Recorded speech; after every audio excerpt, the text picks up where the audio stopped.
हरे कृष्णा, राधे राधे।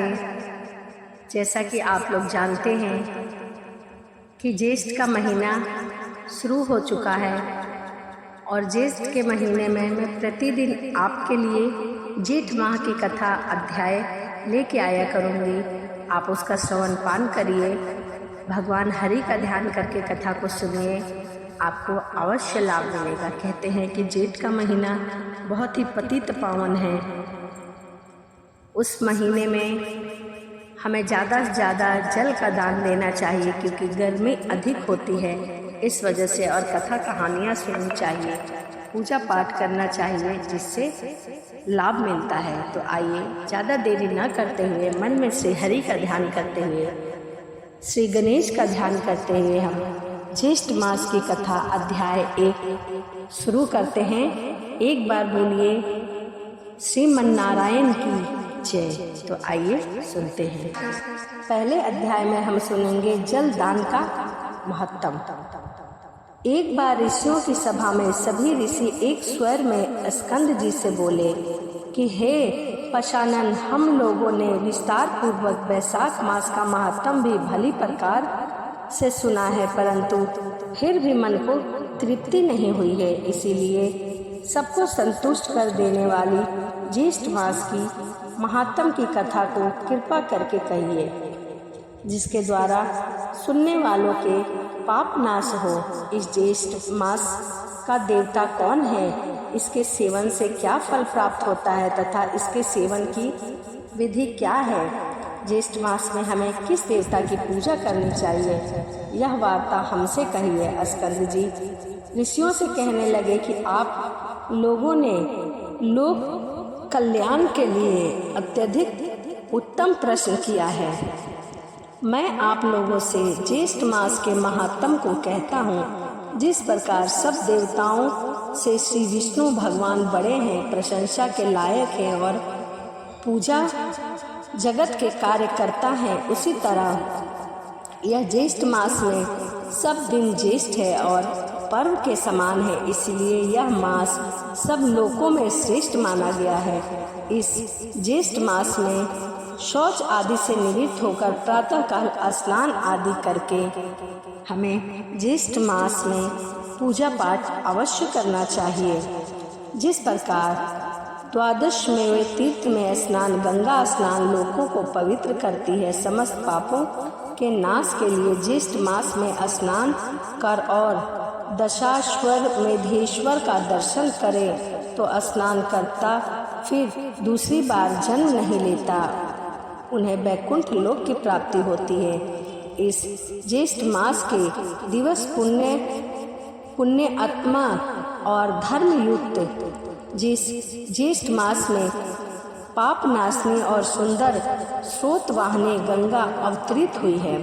ज्येष्ठ मास की सब तिथियों में अधिक पुण्य देने वाली दशमी तिथि 10 प्रकार के पापों का नाश करने वाली है। उस दिन स्नान और दान अवश्य करना चाहिए। जल पूर्ण घट दान, जल दान, ताल पात्र दान, चंदन दान, छत्र दान और जूता दान भगवान को अवश्य करना चाहिए। कहते हैं कि उस दिन का यह दान महादान माना जाता है। जूता दान का मंत्र क्या है, आइए मैं बताती हूँ। हे केशव, कांटों और कंकड़ों से रक्षा के नियमित में जूता दान करूँगी, जो कि जब स्नानों में सुख देने वाला हो। इस जूता दान से आप मुझे शांति प्रदान करें। जब भी हम जूता दान करें, चप्पल दान करें तो इस मंत्र को अवश्य बोलें, प्रभु से प्रार्थना करें। छत्र दान करने का महामंत्र। हे केशव, हे प्रभु, इस लोक और परलोक में धूप से आप मेरी रक्षा करें। हे प्रभु, यह छत्र आपकी प्रत्यर्था आपके लिए ब्राह्मण को मैंने दिया है, कृपया इसे स्वीकार करें। जब भी आप छत्र का दान करें, छत्र मतलब छाते का दान करें, तो आप इस मंत्र का उच्चारण अवश्य करें। शंकरा तथा जल पूर्ण घट दान का मंत्र। शंकरा मतलब चीनी घट, घड़े में जल को भरकर जब हम दान करते हैं तो उसके लिए हमें इस मंत्र का उच्चारण करना चाहिए। मैंने शंकरा और जल से पूर्ण घट का दान दिया है। इससे 33 तिथियों के देवता प्रसन्न हो। प्रभु आप मुझ पर कृपा करें और इस जल को, इस शंकरा को स्वीकार करें। जब भी आप जल का दान करें, शंकरा का दान करें, किसी मीठे चीज का दान करें तो इस मंत्र का उच्चारण अवश्य करें। व्यंजन दान मंत्र। ज्येष्ठ के महीने में भोजन का दान भी महादान माना गया है। जब भी हम किसी को भोजन दान करें तो हमें किस मंत्र का उच्चारण करना चाहिए, आइए जानते हैं। सदैव धर्म को शांति देने वालों ने श्री विष्णु भगवान का प्रिय व्यंजन श्री त्रिविक्रम भगवान की प्रीति के लिए मैंने ब्राह्मणों को दिया है। हे प्रभु इसे स्वीकार करें, इस व्यंजन को स्वीकार करें। जब भी आप खाने का दान करें तो इस मंत्र का अवश्य उच्चारण करें ताकि प्रभु स्वीकार करें। चंदन दान का मंत्र। यह कपूर खस से युक्त चंदन सुंदर और रुचिकर है। इसका मैं दान करती हूँ। इसके दान से देवता, ऋषि, पिता और मनुष्य सब तृप्त हो जाए। हे प्रभु इसे स्वीकार करें। जब भी चंदन का दान करें तो इस मंत्र का जाप अवश्य करें। इस प्रकार अपनी शक्ति के अनुसार अनेकों दान को देना चाहिए और प्राणी मात्र की रक्षा के लिए निर्जल देश में जल का भी दान देना चाहिए। जो प्राणी मात्र के लिए जल दान देने में असमर्थ है वह ब्राह्मणों के लिए प्रतिदिन जल दान करे और पीपल, वट आदि वृक्षों का अनेक विधि द्वारा जल से सिंचन करें। जल दान से अधिक श्रेष्ठ दान न हुआ है न होगा। इसीलिए सब उपायों से जल दान का विधान विशेष माना गया है। कहा गया है जो मनुष्य मोहवश ज्येष्ठ मास में जल दान नहीं करता है वह घोर नरक की यातना का भोग कर पुनः पृथ्वी पर आकर चातक की योनि में जन्म लेता है। इस विषय में मैं तुमसे एक प्राचीन कथा सुनाता हूँ। पूर्व काल में त्रेता युग के अंत में महिष्मतिपुरी में वेद वेदांग का परंपरागत धर्म आत्मा सुमंत नाम का श्रेष्ठ ब्राह्मण था। उस ब्राह्मण की गुणवंती नाम की एक स्त्री थी। देव शर्मा नाम वाला एक पुत्र था। देव शर्मा ब्राह्मण पुत्र सदैव देवता पूजन में निरंतर और अतिथि प्रिय थे। किसी समय देव योग से वह समिधा लेने के लिए वन में गए। वहाँ वह प्राप्त तेज किरणों से और तृषा से अत्यंत व्याकुल हो गए। उस वन के तालाब के समीप जाकर वह एक वृक्ष की छाया में बैठकर जल पीकर समीप में ही सो गए। उस ब्राह्मण के भय से उस वन में जो मृग और परीक्षणगण थे वे सब तृषा से पीड़ित होकर व्याकुल हो गए और कुछ मर भी गए। सूर्य नारायण के अस्त हो जाने पर जल्द उसकी निद्रा दूर हुई। तब वह ब्राह्मण अपने घर को वापस आया। जब अज्ञात दोष से वह ब्राह्मण मर गया तो उसकी पतिव्रता स्त्री अपने पुत्र तथा धन आदि का त्याग करके उसके साथ ही अग्नि में प्रवेश कर गई और उसी अज्ञात कर्म दोष के फल से अनेक नरकों की यातना भोगकर पुनः अपनी स्त्री सहित चातक योनि में आकर अत्यंत दुखी हो गया। पूर्व जन्म के पाप के स्मरण करता हुआ वह अपने घर में आकर और वृक्ष के कोटरे में बैठकर रोने लगा। उसके रुदन को सुनकर उसके पुत्र ने अनेक बार उसे मना किया पर वह उसी वृक्ष के कोटरे से बाहर ही नहीं निकलता। तब क्रोधित होकर उसके पुत्र ने उस वृक्ष के कोटरे में आग लगा दी ताकि वह उसका रुदन ना सुन सके। उस अग्नि के ताप से उन दोनों चातक चातकी के पंख जल गए और वे दोनों रात्रि के समय वृक्ष से नीचे गिर गए और परस्पर अपने कष्ट की बात एक दूसरे से कहने लग गए। इनके पारस्परिक कष्ट की बात को सुनकर उनका पुत्र विस्मित हो गया और वह वहां से श्रेष्ठ ब्राह्मणों के आश्रम में गया और अपने माता पिता की सारी वृत्तांत कह सुनाया। उनसे अपने पिता के उद्धार का साधन जान अपने घर आया। उस ब्राह्मण श्रेष्ठ ने उसी निर्जन वन में प्याऊ लगा दी। उस प्याऊ के पुण्य से उसके पिता फिर से ठीक हो गए और दिव्य रूप होकर सुंदर विमान में बैठकर विष्णु भगवान के धाम को चले गए। हे विप्रियगण, मैंने पूर्व का वृतांत आप लोगों को कह सुनाया, जिसमें जलमार्ग के अवरोधन से जलदान की अद्भुत महिमा का वर्णन है कि ज्येष्ठ माह में जलदान कितना महत्व है। इसीलिए जलदान का विशेष महत्व माना गया है और जलदान हमें अवश्य करना चाहिए। इति श्री ज्येष्ठ मास महात्म जलदान महात्म प्रथम अध्याय संपूर्ण। इसी के साथ ज्येष्ठ मास के महात्म जलदान की कथा यहीं समाप्त होती है। इसी के साथ वीडियो को समाप्त करते हैं और मिलते हैं अगले वीडियो में। राधे राधे, जय श्रीमन नारायण, हरे कृष्णा। हरे कृष्णा, राधे राधे, जय श्रीमन नारायण। आज हम सुनेंगे ज्येष्ठ मास की कथा, अध्याय 2, ब्राह्मण मोक्ष महात्म। आइए मन में श्री हरि का ध्यान करते हुए कथा को सुनते हैं। पहले कथा में हमने सुना कि ज्येष्ठ के महीने में जल का कितना महत्व है और जल दान न देने से हमें कौन सी योनि का भोग भोगना पड़ता है। आइए अध्याय 2 में हम ब्राह्मण के मोक्ष की कहानी पढ़ेंगे कि किस प्रकार ब्राह्मण की मोक्ष हुई।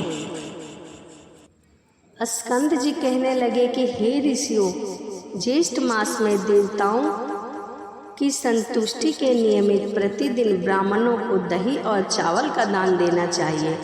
चावल और दही के दान की महिमा कहने में शिवजी भी असमर्थ थे। फिर लोक के निश्चय कार्य में कुछ कहता हूँ। हे प्रिय लोगों, अलंकापुर में गौतम नाम का एक ब्राह्मण रहता था। वह धर्मशास्त्र और पुराणों का ज्ञाता था, परंतु द्रव्यहीन और महादुखी था।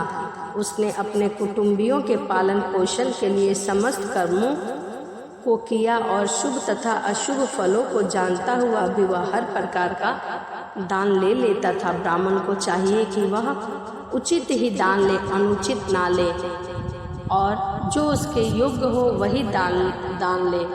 कहते हैं कि पापियों का हाथ का दान ब्राह्मण को नहीं लेना चाहिए, परंतु वह ऐसा ही करता था। सभी प्रकार के दानों को वह ले लिया करता था।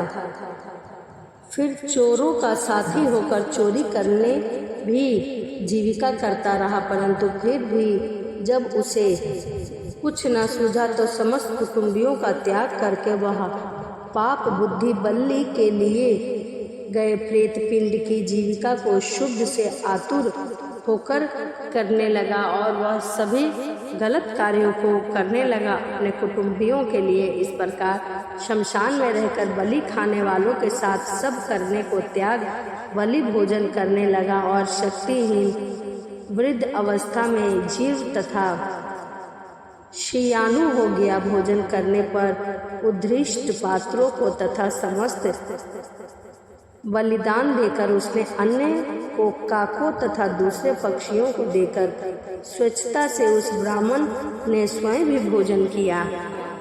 इस प्रकार ज्येष्ठ मास में उसने बलिदान किया, किंतु जानकर नहीं किया। वह इस पुण्य कर्म के पश्चात कुछ दिनों में उसकी मृत्यु हो गई। तब यमदूत ने आकर उसको पास में बांध लिया और जब उसको यमलोक में ले जाने लगे तब वह खूब रोने लगा और रोता हुआ वह यमलोक जाने लगा। उसके रोने पर यमदूत उसको मददगारों से मारने लगे, परंतु इसी बीच में विष्णु भगवान के दूत वहां आ गए।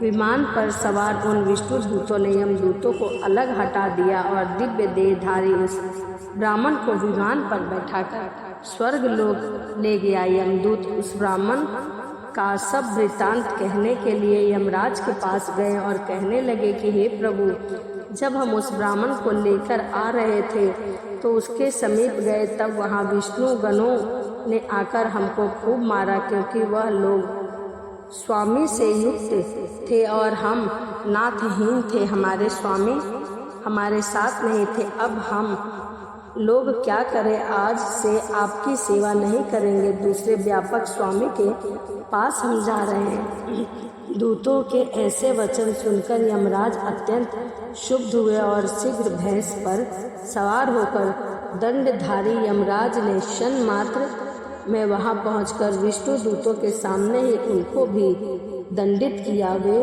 सब विष्णुदूत विमान छोड़कर वहां से भाग गए। उन्होंने रमापति विष्णु के पास जाकर सब समाचार निवेदन किया। समाचार सुनकर विष्णु भगवान क्रोध से रक्त वर्ण हो गए और गरुड़ पर सवार होकर यमलोक हो गए। यमलोक पहुंचकर उन्होंने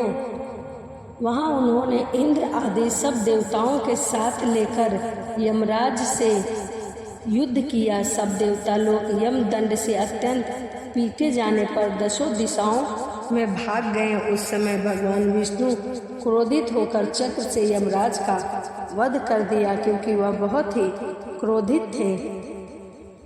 तब देवताओं ने ब्रह्मा जी को आगे करके भगवान विष्णु की स्तुति की। तब स्तुति से प्रसन्न होकर भगवान ने यमराज को जीवित कर दिया।